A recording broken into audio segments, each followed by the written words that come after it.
My name is Margaret Holloway. I'm 78 years old, and I've been cooking for my family since the day I married into it at age 19. I raised 3 children, took in their cousins when their mother passed, fed every grandchild, and even taught my son's picky wife how to boil rice without burning it. I never asked for anything in return, only love and a seat at the table I helped build. But that morning, as I stood on the porch in the cold, clutching the grocery bag I bought with my pension, my hands trembling, I realized they'd changed the locks. My key wouldn't turn, like in my own house key. First I thought it was a mistake. I knocked, gently at first, then louder. I could hear voices inside. Laughter, dishes clinking, the warm hum of the life I used to be part of. My grandson's voice rang through the kitchen. "Grandma makes it better," he said. My heart leaped, but no one opened the door. I tried calling. No one picked up. I waited on the porch for 30 minutes. My back ached. Still nothing. Finally the door creaked open, but it wasn't any of my children. It was my daughter-in-law, Janice. She stepped out, phone in hand, face twisted with annoyance like I was the UPS man bringing junk mail. "Margaret," she said, not even calling me Mom. "We thought we told you. It's better if you call before just dropping by." I stood frozen. "Told me what?" "Yes." My voice sounded too small. She looked past me like she was hoping someone would rescue her. "It's just, things are getting crowded. The kids are grown now. You always come with so much food, and honestly it feels overwhelming. I've already got dinner in the oven." I blinked. My mouth went dry. "But it's Sunday. I always make Sunday dinner." "Not anymore," she said. Then she shut the door. I didn't cry. Not there. I walked down the steps and left the groceries by the flower pot like a forgotten delivery. I sat in the car for 20 minutes before I remembered I'd sold it to my son 2 years ago. He drove me here today. Had no way home. That night, back in my tiny assisted apartment, I looked at the old family cookbook with worn-out pages and gravy stains. 40 years of recipes. 40 years of showing love through meals, through service, through sacrifice. And now, I was a stranger to my own blood. I didn't sleep that night. I sat in the dark and stared at the envelope on my nightstand, the one that held my last will and testament. I had written it years ago, naming all 3 of my children as equal beneficiaries. My savings, my land, my late husband's pension, the stocks we'd invested in together. It would all go to them. But now, as I opened it under the pale light, I realized something. Love isn't just about giving. Sometimes it's about knowing when to stop. And I wasn't finished yet. What did Margaret do next? Who did she call first? And what was her secret plan? Keep watching, because this isn't the end. It's just the beginning. If this story already got your heart stirring, don't forget to like, comment, and subscribe. You won't believe what comes next. I sat in that silence until dawn broke through the blinds like judgment. My hand trembled as I reached for the pen beside the will.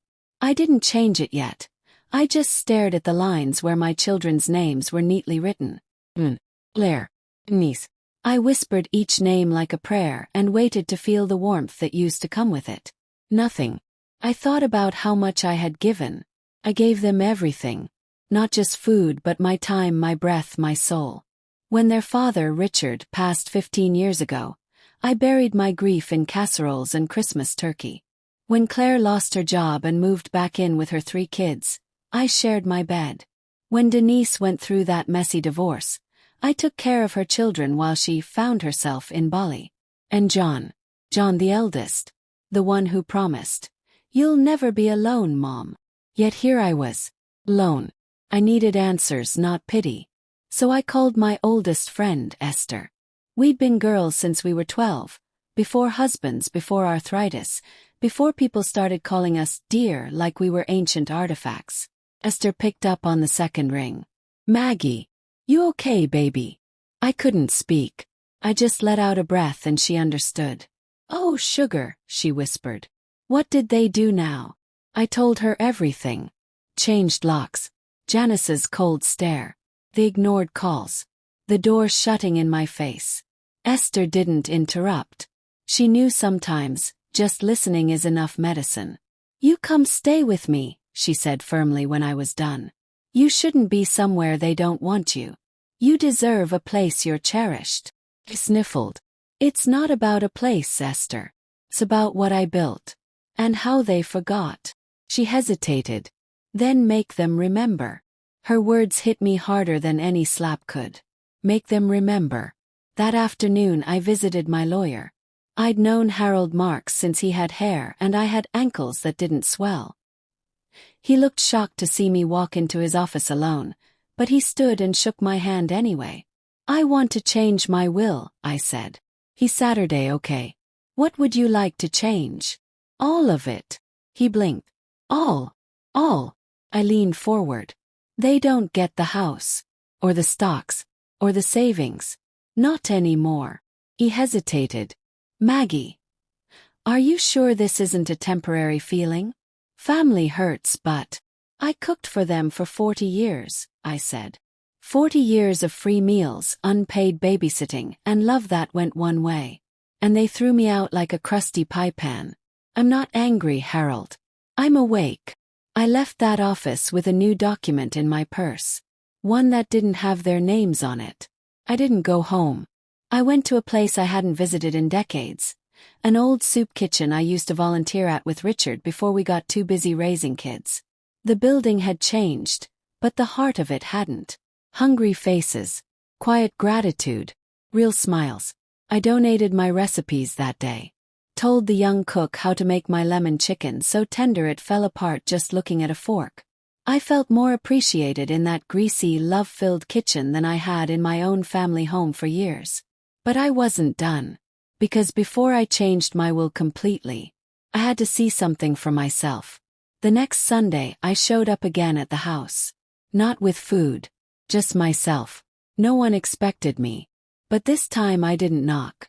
I rang the bell and waited, my back straight, my chin high. John opened the door. His face dropped like someone had seen a ghost. Mom, what are you doing here? I came to eat. He stepped out, awkwardly blocking the door. We didn't know you were coming. You never asked if I was coming, I said. It's been 40 years, John. You always knew. He stammered. Janice, we have a lot going on. Move, I said. And for the first time in years, my son looked at me and didn't see a frail old lady. He saw the woman who raised him. The woman who could stretch one chicken into 3 dinners. The woman who buried her husband and still smiled at Christmas. He moved. I stepped in and saw Claire sitting at the table. Denise flipping through her phone. My grandkids scrolling. Janice looking like she swallowed vinegar. No one smiled. I didn't either. Except, no one said a word. Then I cleared my throat. I brought something. They all looked up. I pulled out the envelope. Their names were still on it. But they didn't know I had another version in my purse. This was their test. Would they pass? Or would they lose everything? And what did Margaret see at that table that changed everything? What did her family say next? And who would be the first to crack? This story is only beginning to unfold. Stick around for the next chapter. And if this story already has you gripped, don't forget to like, comment your thoughts below and subscribe. Something is about to explode. I placed the envelope gently on the table like a landmine. No one reached for it. Not yet. They stared at it like it might bite, and in a way it could. The silence in the room was loud. Louder than the clinking of forks or the humming fridge. I could see the questions in their eyes. Why is she here? What's in the envelope? But none of them dared ask. Finally, my grandson Thomas looked up from his tablet and broke the tension. Grandma, he said, did you bring mashed potatoes? That child. Always the one to bring the heart back into the room. I smiled at him, but it didn't reach my eyes. Not today, baby. Today I brought truth. Janice scoffed like I was speaking in riddles. Margaret, if this is about last Sunday, I already told you. I was locked out, I cut in, voice calm but firm. Let's not pretend it didn't happen. Claire shifted in her chair. Mom, it was just a mistake. We didn't mean for you to feel left out. I looked at her. Feeling left out happens once. Being pushed out takes effort. Denise rolled her eyes. Okay, this is getting dramatic. We're sorry, all right. Sorry. Like that word could mop up 40 years of unpaid labor. Of birthday cakes baked even when my knees hurt. Of late-night babysitting without so much as a thank you. Like that word could unlock the door that was deliberately shut in my face. You all sat here last week and ate food someone else cooked, I said. After I spent 4 decades filling this home with warmth. You didn't just forget me. You erased me. John leaned forward, voice low. What do you want, Mom? There it was. The real question. Not how are you, not what do you need, but what do you want? As if I had come to beg. I didn't flinch. I came to remind you who I am. They all stared at me. I'm the woman who gave you the roof you're sitting under. Your father and I built this house, paid every dime. I'm the woman who fed you when you were broke and heartbroken. I'm the woman who kept this family from falling apart more times than I can count. I stood slowly and placed both palms on the table. And I'm the woman who can take it all back.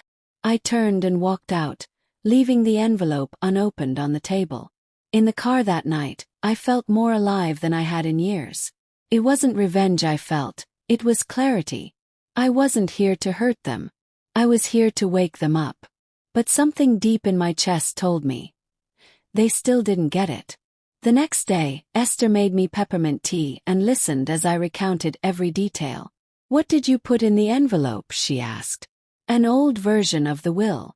The one where they still inherited everything. Esther narrowed her eyes. You left that for them. He nodded. To see if guilt would spark grace. She shook her head. You're too kind, Maggie. Maybe, I said. But I'm not blind anymore. 3 days passed. No calls. No visits. Not even a thank you text. That Sunday wasn't a turning point for them. It was a disruption to be ignored. And so I made it official. I called Harold again and told him to activate the updated will. The new version had none of my children listed. Instead, everything was to go into a charitable trust in mine and Richard's name, meant to fund single mothers, retired cooks, and elderly women cast aside by their families. My legacy would live on, just not through them. That evening, as I walked through the market buying yams for my own pot of soup, I bumped into a young woman with a baby on her back. She looked tired. She was trying to decide between buying rice or formula. I handed her a bill and said, "Get both." She looked at me with tears in her eyes. Why? Smiled. Because someone needs to remember how to give without being forgotten. She hugged me, and for the first time in weeks I felt loved. But when I returned home, a letter was waiting at my door. No stamp. No return address. Just one line on the paper inside. You think you're punishing us. But you're just proving why we shut you out. My hand trembled. The war had begun. Who sent the note? Was it one of her children, or someone worse? What will Margaret do now that her quiet resistance is being challenged? Don't miss the next chapter. It's about to get intense. And if you're feeling Margaret's quiet strength, hit that like button, leave a comment about your thoughts so far, and subscribe for what's coming next. I read that letter 5 times. You think you're punishing us. But you're just proving why we shut you out. It was unsigned, no handwriting I could immediately recognize, but I had raised those people. I knew their tone like I knew the creak of my knees when I got out of bed. It was Janice. The bite of pride in those words, the dismissal wrapped in accusation. She wanted me to feel like the villain. I sat at the window for a long time that night, the letter in one hand and my teacup in the other. The streetlight outside flickered, like even it wasn't sure where to shine. I thought of every roast chicken, every batch of stew I made with love while they sat at the table laughing. I thought of Christmases I spent standing by the stove while they unwrapped gifts I had paid for. I thought of the birthdays where my cake was the only thing anyone remembered to bring. Was I being cruel for stepping back? Or was I just finally tired? The next morning I took the letter to Esther. She didn't even bother hiding her disgust. They're trying to make you feel guilty, Maggie. It's classic manipulation. He nodded. But what if they really believe it? What if they really think I deserve to be left behind? Esther looked me dead in the eyes. Then they don't deserve a damn thing from you. Not your tears, not your food, not even the air you breathe. I couldn't argue. Not anymore. That week I got a call from Claire. I stared at the phone for a long time before answering. Mom. Her voice was cautious, too sweet. Claire, I said, keeping my voice even. I heard you visited last week. And there was a bit of tension. Look, I just wanted to say I'm sorry about everything. Maybe we were a little harsh. A little harsh. Breathed in. Thank you for calling. Silence. Then she cleared her throat. So, I was wondering, you know that savings bond you mentioned last year? The one you said would be good for the grandkids' college. There it was. Not how are you? Not can I come see you? But what can I still get out of you? I leaned back in my chair. That bond is in the trust now. He paused. What do you mean? I created a trust in your father's name. It helps families who need help, not families who changed the locks on their mother. Claire's tone sharpened. Mom, you're being spiteful. No, Claire. I'm being awake. She hung up. 3 hours later, John called. Then Denise. One by one, they came not with apologies but with concern. Concern about their inheritance, about family legacy, about what Dad would have wanted. Not once did anyone ask what I wanted. I ignored every call. But that Friday the real blow came. I got a visit from CPS. 2 officers at my door, claiming they'd received an anonymous report that I was not mentally well, and possibly a danger to myself. I nearly collapsed. Ma'am, the younger one said, we just need to ask a few questions. I invited them in, calm on the outside but shaking underneath. They saw the tidy apartment, the food in the fridge, the bills paid on the table. I answered every question clearly. When they left, the older one lingered at the door. Sorry about this, Ms. Holloway, he said. We get these calls sometimes when families are in conflict. Looks like someone's trying to discredit you. I nodded, heart pounding. I know exactly who it is. As soon as the door closed, I picked up my pen again. I wasn't just cutting them out of the will. I was writing my story. Every truth, every scar, every sacrifice, every meal, every betrayal. And I was going to publish it.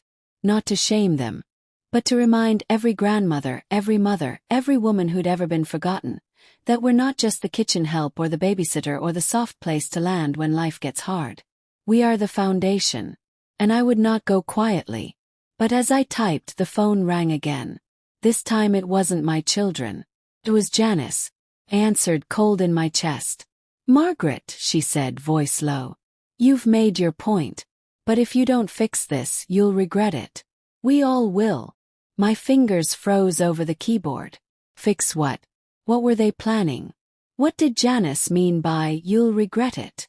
What's the next move in this silent war between a forgotten mother and a greedy family? And will Margaret survive the storm that's about to hit her door? Next chapter will leave you speechless. Don't forget to hit that like button if you're rooting for Margaret. Share your thoughts in the comments, and subscribe so you don't miss what's coming next. I stared at the phone long after Janice hung up, her words echoing like a warning shot. You'll regret it. We all will. That wasn't remorse. It was a threat. I wasn't a fool. Janice had never liked that I still had control over the estate. She hated the fact that the house they lived in had my name on the deed. She hated that even in my quietness, I had power. But this was something new. And it chilled me to the bone. I barely slept that night. Every creak in the hallway, every gust of wind outside my window, felt like a warning. Still I kept writing. My memoir wasn't just for me now. It was for every grandmother who had been used, discarded, and erased. Every word I typed was a step toward freedom. The next morning I got a call from my lawyer, Harold. Maggie, he said, his voice cautious. I just got a strange request. Sat up. From who? Claire. She wanted to know if she could obtain a copy of your old will, the one with their names on it. Said she needed it for a family archive. But she wasn't subtle. She asked if the new version could be temporarily delayed. I swallowed hard. And what did you tell her? I told her only you can access that file. And that no version of your will is anyone's business but yours, unless you die. There was a pause. Harold, thank you. Be careful, Maggie. They're pushing. After I hung up, I locked my front door for the first time in years. Later that day, Esther and I sat on her porch drinking lemonade when a sleek black car pulled up in front of my apartment. Out stepped a woman in a tailored suit, clipboard in hand, and eyes that didn't smile. She's with the county, Esther muttered. The woman walked straight up to my building and rang every buzzer. Eventually, someone let her in. 15 minutes later, she knocked on my door. Mrs. Holloway, she asked. Yes. I'm from Adult Protective Services. We received a second report about your condition. Neighbors say you've been acting paranoid, refusing visitors, and talking to yourself. Blink. I have arthritis, not dementia. She didn't smile. I still need to perform a home wellness check. I let her in, biting back my anger. She inspected every corner of my apartment, opened drawers, peeked inside my medicine cabinet, even asked to look inside my freezer. When she finally sat down, I could tell she wasn't sure what to make of me. You seem stable, she said reluctantly. But we take these reports seriously. If anything seems off again, we may have to initiate a supervised guardianship. My blood turned to ice. You mean, take away my right to make decisions? She nodded. Only if there's evidence you're a danger to yourself or others. I knew then. That was the plan. They weren't just trying to guilt me anymore. They were trying to label me mentally unfit. If I was declared incompetent, the will could be contested. My assets could be frozen. Everything I had protected could be stolen, while I was still alive. After she left, I locked every window. Then I called Harold again. They're trying to force guardianship, I told him. I'll file paperwork immediately, he replied. We'll protect your autonomy.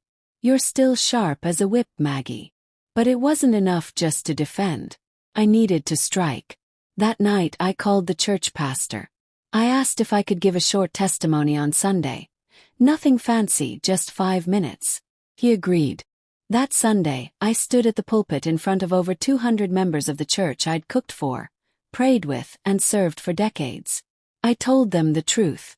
About the locks, the betrayal, the silent war for my sanity and estate. I didn't use names, but I didn't have to. People wept. And when I stepped down, something I hadn't felt in weeks returned to me.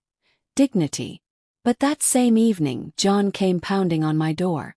Are you insane? He shouted. Going to the church and making us look like monsters. I opened the door slowly and looked him dead in the eyes.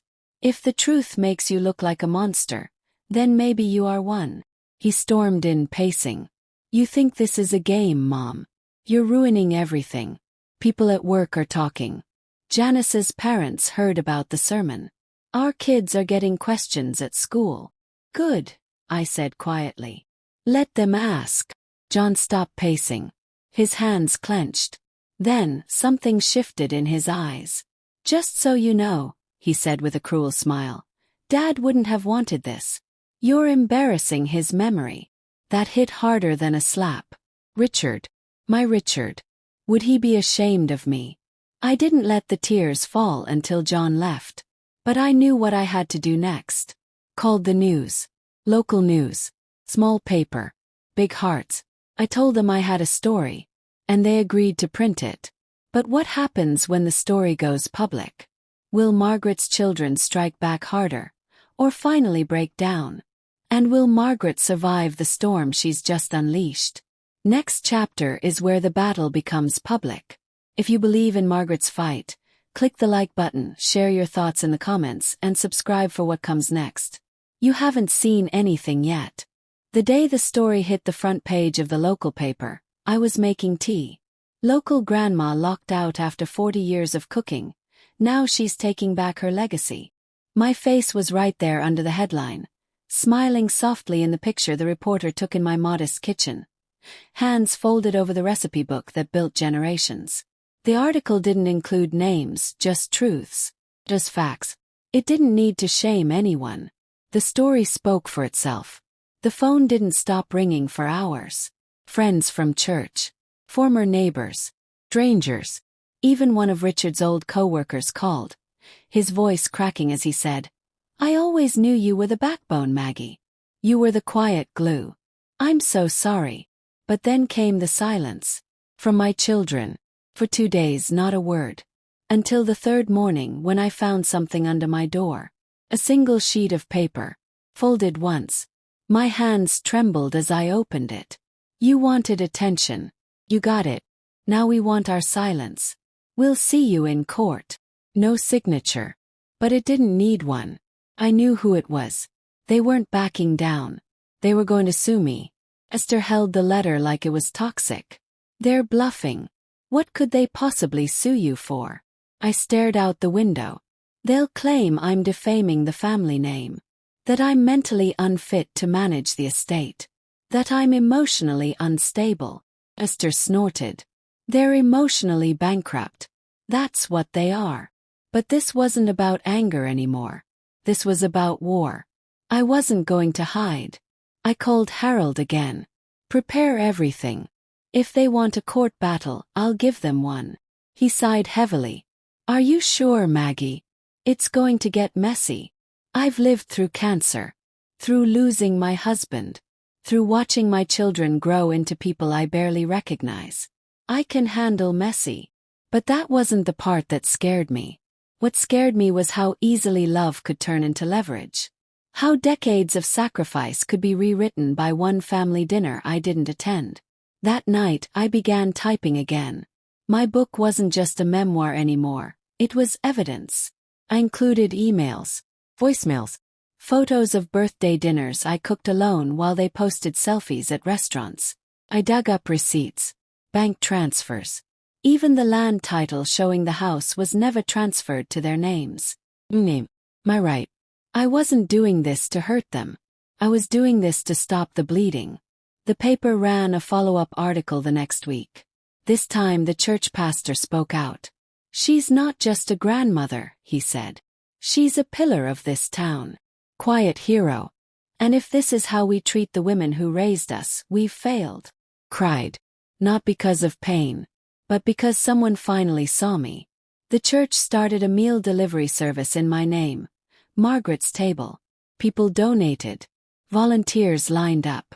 Not for my children, but for strangers who understood that kindness shouldn't be transactional. And then, something happened I didn't expect. A knock at the door. When I opened it, my grandson Thomas stood there, alone. 12 years old, holding a shoebox. He looked up at me with red eyes. "Grandma, Mom said I can't come. But I wanted to anyway." I opened the door, pulled him into my arms. He hugged me like he was trying to hold together all the cracks in our family. "What's in the box?" asked gently. He opened it. Inside were hand-drawn pictures of my meals. Fried chicken, mashed potatoes, peach cobbler, each with a little note. "Grandma's food makes my tummy feel safe." I couldn't speak. He sat at the table with me, and for the first time in months, laughter returned to the apartment. Just us two. But as the sun dipped, he said something that broke me. "Grandma, they're saying you're sick in the head. They said soon someone's gonna take your house and put you somewhere quiet." Froze. "They're telling the neighbors that. Even my friends." I reached across and held his hand. "I'm not sick, baby. I'm just tired of being invisible." Before he left, he handed me one more drawing. 'Twas of me, standing in front of the stove. Crown on my head. "Because you're the queen of the kitchen," he whispered. After he left, I called Harold again. "Let's accelerate the case," I said. "And I want everything ready in writing. If anything happens to me, no one, not one of them, can touch a dime." "Understood," he said. But then I asked him something else. "Can you add one more clause?" "Of course." "What is it?" "If any of them tries to challenge my mental capacity again, they get nothing. Not even the couch. He chuckled. Maggie, remind me not to get on your bad side. That week I received another letter. Court summons. They were going forward with the lawsuit. They were about to put their mother on trial. Will Margaret lose everything? Or will she finally stand her ground in court and expose the ugly truth her children have tried to hide? The courtroom showdown is coming in the next chapter. If you believe in Margaret's fight, drop a comment to show your support, hit the like button and subscribe. The truth is just beginning to unfold. The courthouse smelled like old wood and lemon polish. It had been years since I stepped inside one. Back when Richard and I finalized the purchase of our family home. Back when I believed I was building something for a legacy that would love me back. Now I was here again. But this time not to sign a deed of joy. This time I was the defendant in my own children's case against me. Margaret Holloway, 78, accused of mental unfitness and undue influence over her own estate. Esther came with me. She held my hand the way my daughter used to when she was small, before she grew into someone I couldn't recognize. Harold was already inside. His glasses perched on his nose and his briefcase full of truth. The courtroom was small, quiet, and cold. Claire sat to the left, arms folded tightly. Denise was beside her, scrolling her phone. John looked everywhere but at me. And Janice. She was the only one who smiled. That bitter, smug smirk of someone who thinks she's won. The judge was a kind-eyed woman with a tight bun and a sharper voice. "We are here today," she began, "to determine whether Mrs. Margaret Holloway is capable of managing her legal and financial affairs." That sentence alone felt like a knife. Harold stood. "Your Honor, we are fully prepared to show not only that Mrs. Holloway is competent, but that this case is the result of a vindictive power grab motivated by greed." He handed over medical records. Doctor evaluations showing I was mentally sound. Psychological assessments, routine checkups, even testimonies from my church, my bank, and my landlord, all verifying I handled my life with precision. Claire stood next. "She's not the same," she insisted. "She's paranoid. She thinks we're after her money." The judge raised an eyebrow. "And are you?" Claire stammered. No, of course not. We want to protect her from herself." "By suing her?" the judge asked. Denise cut in. "She's letting strangers into our family finances. A trust named after Dad. She's dragging our family name through the press. She changed the locks on us first," I said suddenly. All heads turned. I hadn't spoken yet. But now I stood. "Your Honor," I said, voice steady. "I was locked out of my home. The one I built. The one I cooked for, cleaned for, and prayed over. My key didn't work. They wouldn't answer the door. No one called to ask if I was okay. Tears threatened to rise, but I swallowed them down. Then they called CPS on me. Tried to make it look like I'd lost my mind, just so they could keep what I earned. I turned to my children, who sat frozen. You didn't want to protect me. You wanted to silence me." The judge was quiet for a long time. Then she asked, "Do you have any evidence of this, Mrs. Holloway?" Harold stood again. "We do." He played voicemail recordings, read out text messages, showed the court the anonymous letters, the fake reports to adult services, and even the drawing my grandson made.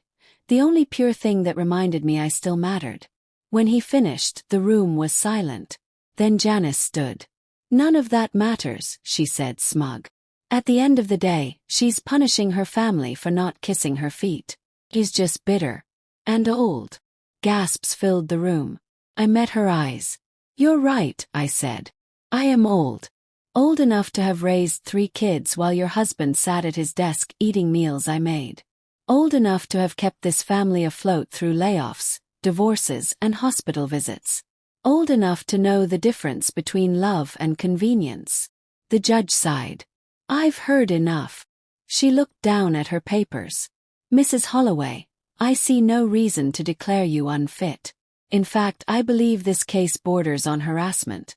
I hereby dismiss this petition with prejudice, and suggest your children spend less time fighting over what you have and more time remembering who you are. Claire's mouth dropped open. John blinked, stunned. Denise looked like she'd just swallowed a brick. Only Janice had the nerve to stand and stomp out. But it wasn't over. As I stood to leave, the judge called me back. "One more thing, Mrs. Holloway. If you'd like to press countercharges, you're entitled." Pause. "I don't need to punish them," I said. "Let them live with the shame of what they've done. That's justice enough." Outside, the press waited. Word had gotten out.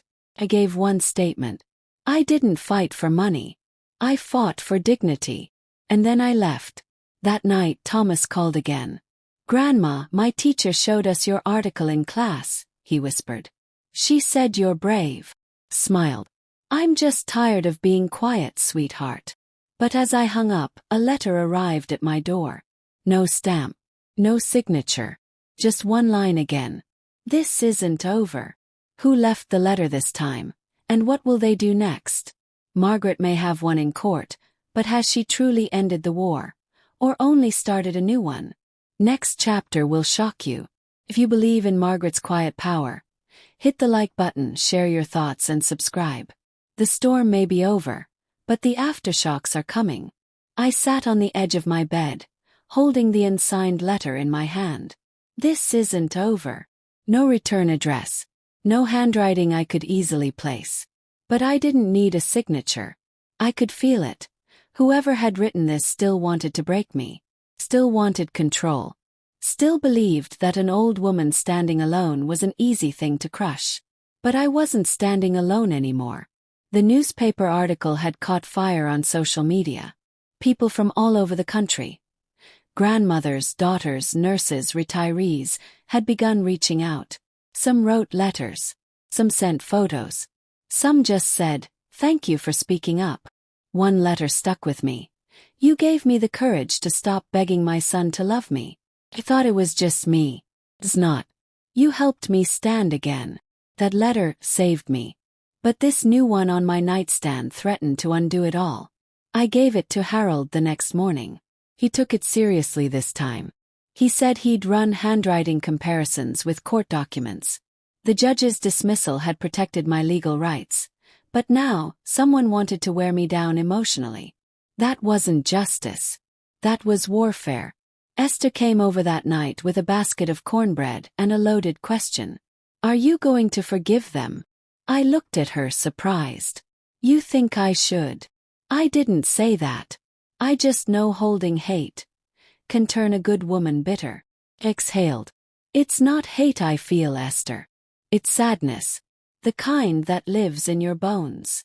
We ate in silence after that. But I knew she was right about one thing. I had to decide what legacy I wanted to leave. And hate wasn't part of it. Still, I couldn't pretend I wasn't afraid. That next Sunday, I walked back into church for the first time since the trial ended. The entire congregation rose to their feet and clapped. Some cried. Some touched my hand and said, "I wish I had your courage." But there, in the very last pew, was John. Alone. He didn't stand. He didn't clap. He just stared at the floor. After the service, I found him in the parking lot. He looked older than I remembered. Broken even. "I didn't know he was sick," he said softly. Pause. "Who?" He looked up. His eyes were wet. "Dad." "I didn't know. He'd told you about the cancer. Claire and I thought he was just tired. But he'd already talked to you, hadn't he?" I nodded slowly. "He made me promise not to tell you until after the estate was secure. He wanted to shield you. You were already struggling with your marriage and the kids." John let out a hollow laugh. "He trusted you more than us." "No," I said gently. "He just knew I could carry the pain quietly." There was a pause. "I'm sorry, Mom," he whispered. I didn't respond. Not yet. Because sometimes the deepest wounds can't be healed with just words. They need time. And truth. Back at home, I decided to open the last envelope Harold had sent me. A certified copy of the final will. I reviewed every line again. The trust. The charities. The stipulations. Then I added a handwritten note. Not for the courts. For my children. It read, "If you ever remember who I am, not what I owned, you'll find forgiveness in the kitchen drawer beside my recipes." I sealed it, left it in my file box, and prayed that one day they'd open more than just bank accounts. But the next morning everything changed. Because when I stepped outside for my walk, the front of my door had been vandalized. Spray painted in red. "Old Witch." My knees buckled. My neighbor, a young woman named Erica, came running. "Miss Margaret, are you okay?" I tried to answer but couldn't breathe. Not out of fear but out of rage. They were escalating.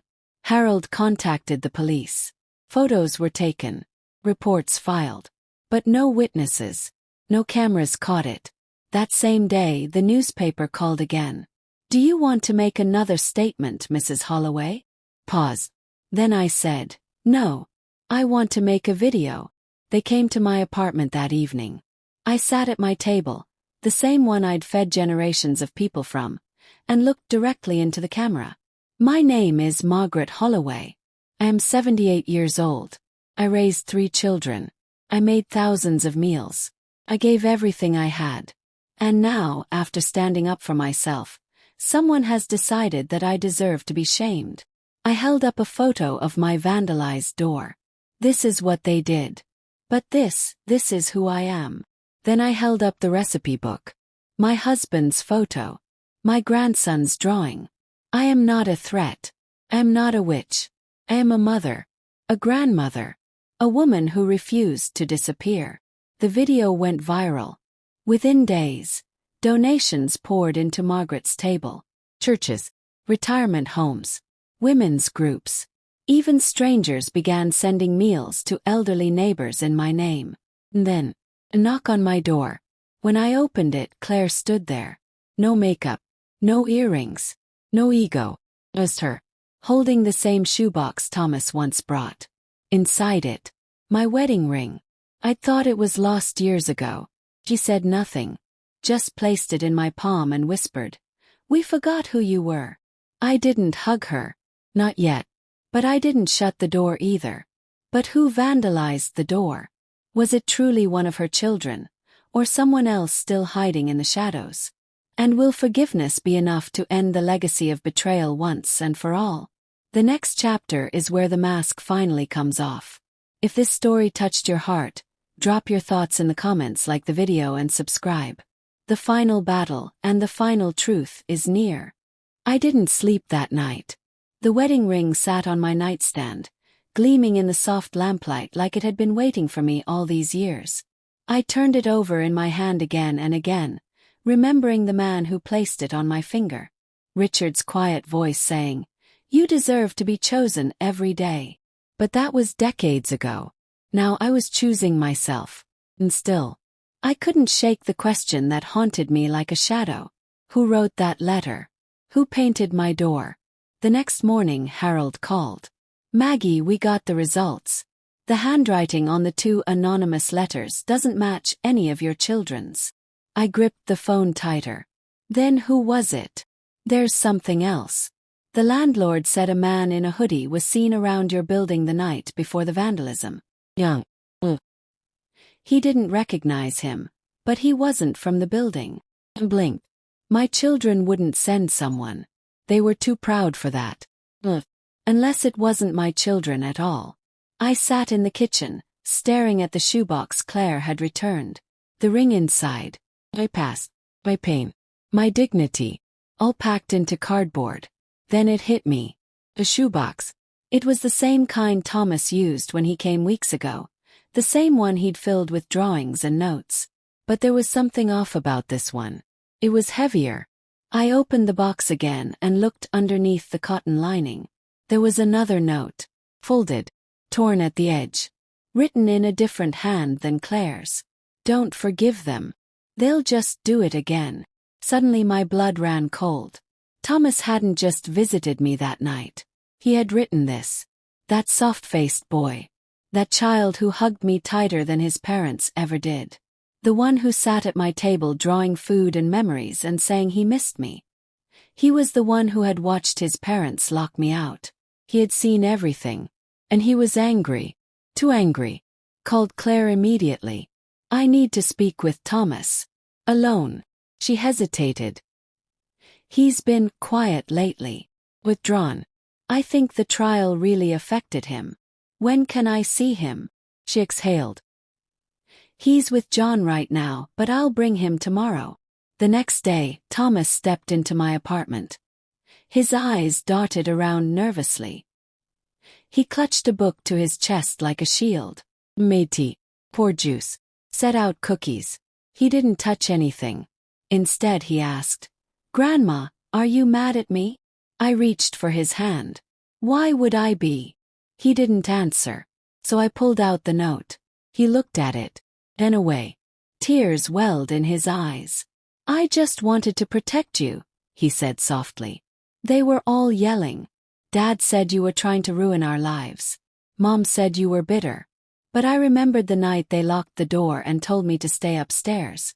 I watched from the window." He sniffled. "You were just standing there, holding groceries." He buried his face in his hands. "I didn't want them to win. I didn't want them to hurt you again. I took Dad's red spray paint from the garage and the world spun. Thomas, my grandson. He had vandalized my door. He had written the letters. Not from hate but from heartbreak." I took a deep breath, swallowed the lump in my throat, and pulled him into my arms. He sobbed against my chest. "I thought if I scared them they'd leave you alone. Or realize they were being mean." I held him tightly. "Oh baby. That's not how love works. You don't protect someone by becoming what hurt them." He whispered, "I'm sorry. I didn't know what else to do." And in that moment I understood. This war had harmed more than just me. It had torn through generations. Ripped innocence from the one person still trying to hold the pieces together. That night, I invited Claire and John to my apartment. No lawyers. No courtrooms. Just the three of us. And I told them everything Thomas had done. Not to shame him, but to show them what their choices had created. Claire cried. Real bitter tears. John sat frozen, guilt thick in his throat. "I failed him," he said. "I failed you." I didn't argue. I didn't rush to forgive.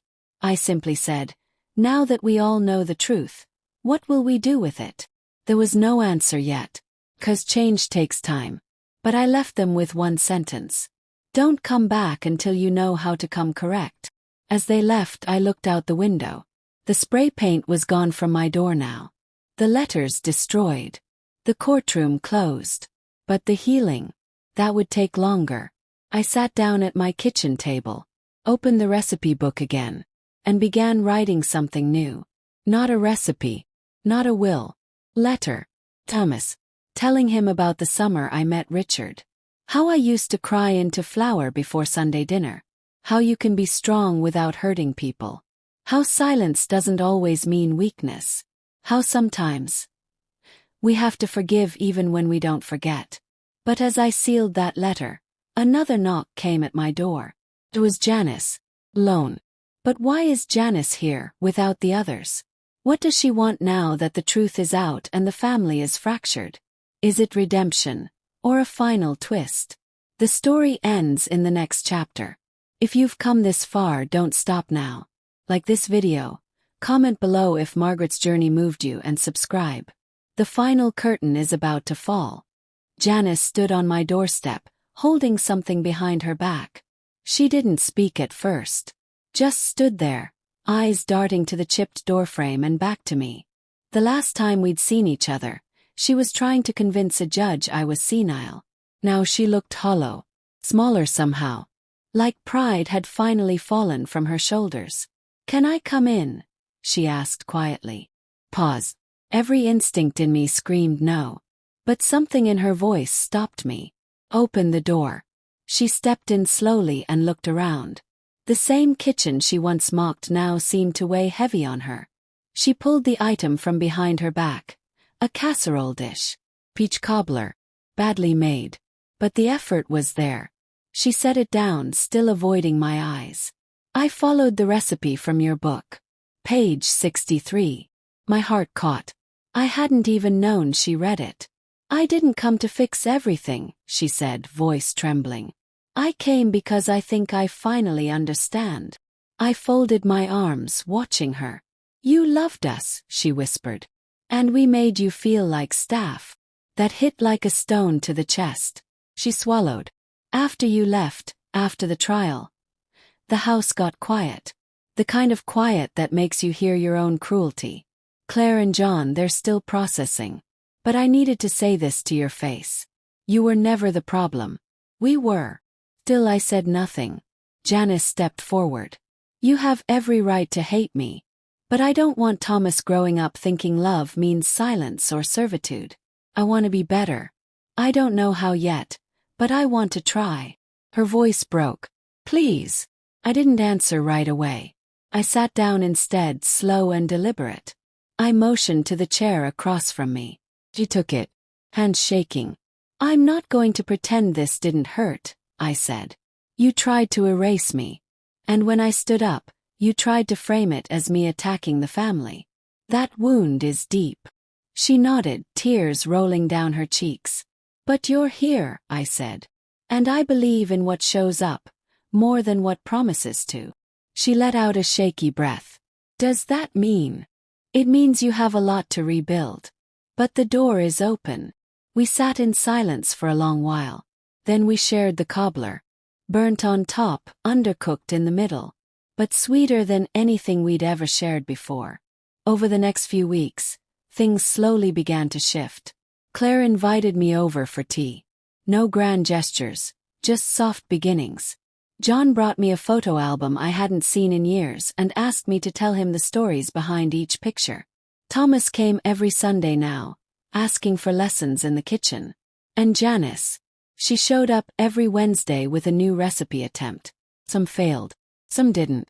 But each one was another brick toward the bridge she was trying to build. One afternoon, I opened the kitchen drawer and pulled out the handwritten letter I'd placed there. The one I said they could find if they remembered who I was. I burned it. I didn't need them to find it anymore. They were starting to remember without it. On the day I finalized the donation to Margaret's table, I asked Harold to update the trust one last time. The house would still go to the charity. But I added a clause. If my children truly reconcile, not just perform it, they may be offered the chance to serve in the foundation. Not for wealth, but for work. Let them feed others as I fed them. Let them remember love is a verb. Harold looked up from the paperwork. That's poetic. It's just justice, I said. Months passed. My door remained unvandalized. My mind sharp. My table full. Sometimes with family, sometimes with strangers. Always with food. The church named the new community kitchen after me. The Holloway Home Table. Every Sunday, I helped serve meals to widows, single mothers, and anyone who needed warmth beyond soup. And one day I got a letter. From a woman in Texas. I saw your story. My daughter did the same to me. But because of you, I stopped apologizing for existing. I started living again. That was the day I knew. This wasn't just my fight. It was a fight for every forgotten mother. Every used grandmother. Every woman whose worth was measured in meals instead of love. My story had ended. But theirs were just beginning. So if you're listening, if you've ever felt invisible after giving your all, let me remind you, you are not a burden. You are the foundation. And you still get to choose how your story ends. Thank you for walking with me from beginning to end. If this story reminded you of your worth, drop a comment to tell your story, like the video so others see it, and subscribe so we keep telling the ones no one else will. Your voice matters, just like mine.